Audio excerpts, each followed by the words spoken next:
Տեսանյութերի այս շարքը ներկայացնում է լաբորատոր սարքավորումներ ու նյութեր և դրանց կիրառմամբ լաբորատոր աշխատանքներ թվային գիրագիտություն և համակարգչային գիտություն, ֆիզիկա, քիմիա, աշխարհագրություն, կենսաբանություն առարկաներից։ Աշխատանքն իրականացվել է Համաշխարհային բանկի կրթության բարելավման ծրագրի լրացուցիչ ֆինանսավորում վարկային ծրագրի շրջանակներում, կրթության, գիտության, մշակույթի և սպորտի նախարարության կրթական ծրագրերի կենտրոնի պատվերով, զանգահրատարակչության և Բարսարդ ընկերության հետ համագործակցությամբ։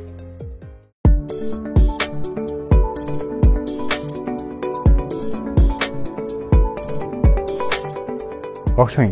Այս լաբորատոր աշխատանքի ընթացքում մենք կպատրաստենք մանրապատրաստուկ և կուսումնասիրենք մարդու այտի էպիթելային բջիջների կառուցվածքն ու հիմնական բաղադրիչները՝ պլազմային թաղանթը, ցիտոպլազման, կորիզը։ Ուսումնասիրությունը կատարելու համար մեզ անհրաժեշտ են հետևյալ սարքավորումներն ու նյութերը։ Բինոկուլյար մանրադիտակ։ Բինոկուլյար մանրադիտակը օպտիկական սարք է, որը նախատեսված է մանրակազմ օբյեկտների դիտման համար։ Այն ունի երկու ակնապատուհան՝ օկուլյար, որոնք թույլ են տալիս երկու աչքով դիտել նմուշը և ստանալ ավելի հստակ և տարածական պատկեր։ Մանրադիտակն ունի լուսավորման համակարգ, լուսադիոդ, օբյեկտիվների տարբեր խոշորացումներ՝ 10x, 40x, 100x և այլն, կոպիտ և նուրբ ֆոկուսավորման կարգավորիչներ, որոնք հնարավորություն են տալիս հստակ պատկեր ստանալու։ Առարկայական սեղանիկ, երկշերտ մեխանիկական, սահող։ Վերնիերի սանդղակ երկու առանցքների վրա։ Ծայրափողը պտտվող է, կարող է կրել 4 օբյեկտիվ։ Բինոկուլյար մանրադիտակը հատկապես հարմար է երկարատև դիտումների համար, քանի որ երկու աչքով դիտելու արդյունքում ավելի քիչ է հոգնում տեսողական համակարգը։ Օգտագործվում է տարբեր օրգանիզմների, բջիջների, հյուսվածքների մանրապատրաստուկներ դիտելու համար։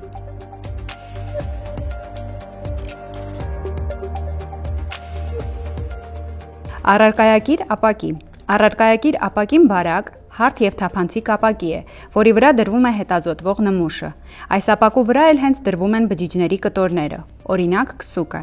Այնուհետև ավելացվում են գունանյութերը և ծածկում ծածկապակով։ Առարկայակիր ապակին պետք է լինի մաքուր, հարթ և առանց փոշու, որպեսզի չխանգարի պատկերի պարզությանը։ Ծածկապակի։ Ծածկապակին նույնպես բարակ, սովորաբար 0,17 մմ հաստությամբ, փոքրաչափ ապակե թերթիկ է։ Սա օգտագործվում է նմուշը ծածկելու, հարթեցնելու, փոքրացնելով նմուշի հաստությունը մանրադիտակային դիտման համար ավելի լավ տեսանելիություն ապահովելու համար։ Ծածկապակին պաշտպանում է նաև օբյեկտիվի հատվածը նմուշի հետ ուղղակի շփումից և թույլ է տալիս պահպանել նմուշը որոշակի ժամանակ։ Փայտե ատամմաքրիչներ, քերիչներ։ Փայտե ատամմաքրիչը օրվա անհրաժեշտության պարզ առարկա է, որն այս դեպքում օգտագործվում է որպես ստերիլ քերիչ։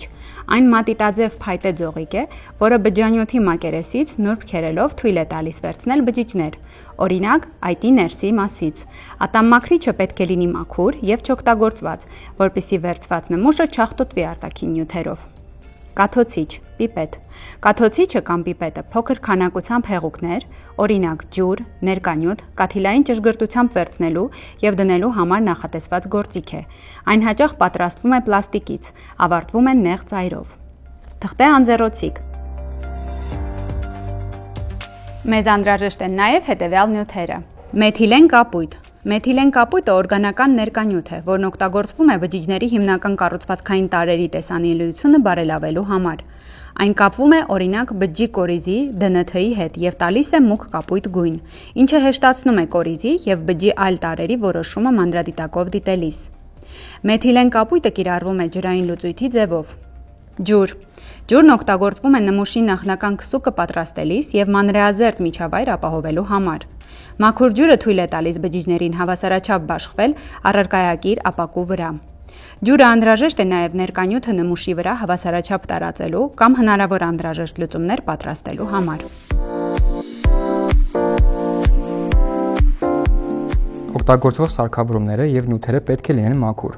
իսկ բռնակների սուր գործիքների և ապակի այրերի հետ աշխատելիս պետք է խստորեն պահպանել անվտանգության կանոնները։ Վիրաբուժական ձեռնոցների կրումը պաշտպանում է նմուշը աղտոտումներից։ Առարկայակիր ապակիներ և ծածկապակիներ օգտագործելիս պետք է զգույշ լինել, քանի որ դրանք կարող են կոտրվել և առաջացնել վիրավորման վտանգ։ Լաբորատոր աշխատանքի նախապատրաստական փուլում լվանում և մաքրում ենք ձեռքերը։ Կրում ենք վիրաբուժական ձեռնոցներ։ Ստուգում ենք, որ բոլոր անհրաժեշտ սարքավորումները՝ մանրադիտակը, առարկայակիր ապակին, ծածկապակին, կաթոցիչը, փայտե ատամաքրիչը, մեթիլեն կապույտը, ջուրը պատրաստ լինեն։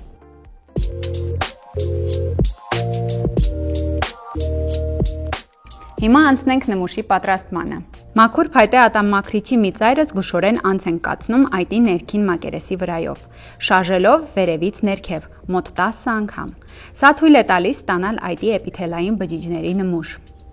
Այժմ նմուշը պետք է տեղադրենք ապակու վրա։ Դրա համար նախ առարկայական ապակու վրա կաթեցնում ենք 1 կաթիլ մաքուր ջուր։ Ատամաքրիչի ծայրը, որով քերել եք այտի մակերեսը, քսում ենք ջրի կաթիլի վրա, տարածելով նմուշը ապակու կենտրոնում։ Այնուհետև անցնում ենք նմուշի գունավորմանը։ Կաթոցիչի օգնությամբ ավելացնում ենք 1-2 կաթիլ մեթիլեն կապույտ ներկանյութ նմուշի վրա։ Թողնենք մի քանի վայրկյան, որպեսզի ներկանյութը լավ խառնվի բջիջների հետ։ Հիմա տեղադրում ենք ծածկապակին։ Ծածկապակին դնում ենք թեք դիրքով, մոտ 45 աստիճան անկյան տակ, նմուշի ծայրի մոտ և աստիճանաբար իջեցնում այն դեպի ներքև։ Ծածկապակին պետք է շատ դանդաղ իջեցնել, որպեսզի այնտեղ օդի բխբջակներ չմնան։ Եթե հեղուկը շատ է և դուրս է հոսում ծածկապակու տակից, թղթե անձեռոցիկով զգուշորեն դիպչում ենք ծածկապակու եզրագծին և հեռացնում ավելցուկ հեղուկը։ Այժմ պետք է անցնենք աշխատանքի ամենահետաքրքիր մասին՝ նմուշի դիտում մանրադիտակով։ Մանրադիտակով դիտելիս տեսանելի կլինեն այտի էպիթելային գնդաձև կամ օվալաձև բջիջներ, որոնք շրջապատված են նուրբ պլազմային թաղանթով, պլազմալեմա։ Բջջի ներսում նկատելի կլինի լուսավոր ցիտոպլազման, իսկ ամենատեսանելին կլինի մուգ ներկված կորիզը։ Մեթիլեն կապույտի շնորհիվ կորիզն ավելի հստակ է տարբերակվում։ Կորիզը սովորաբար կենտրոնում կամ կողքին տեղակայված մուգ կետ է։ Հիմա նմուշը տեղադրենք մանրադիտակի առարկայի սեղանին։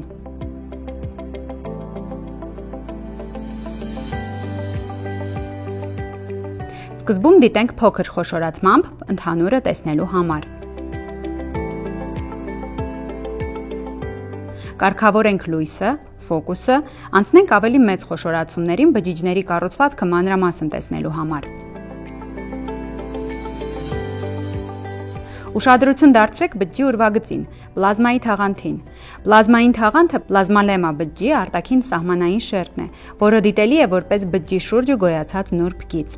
Այն բաժանում է բջջի ներքին միջավայրը արտաքին միջավայրից, պաշտպանելով ներքին բաղադրիչները արտաքին միջավայրից։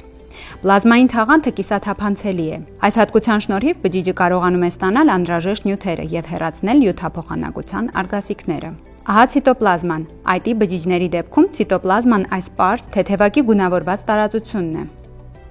Իսկ ահա այս ավելի մուգ ու գնդաձև կառուցվածք ունեցողը կորիզն է։ Կորիզը բջջի ամենանշանակալի օրգանոիդն է։ Այն ներառում է գենետիկ նյութը՝ DNT-ն, որի շնորհիվ բջիջը կառավարում է իր աճը, զարգացումը և գործունեությունը։ Աշխատանքի ավարտից հետո հեռացնում ենք օգտագործված նմուշները, մաքրում սարքավորումները և տեղավորում իրենց պատյաններում։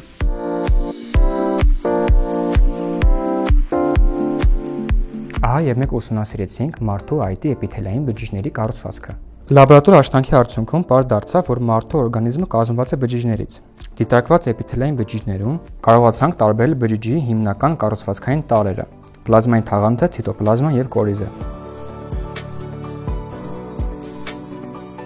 Շնորհակալություն, կհանդիպենք հաջորդ տեսանյութում։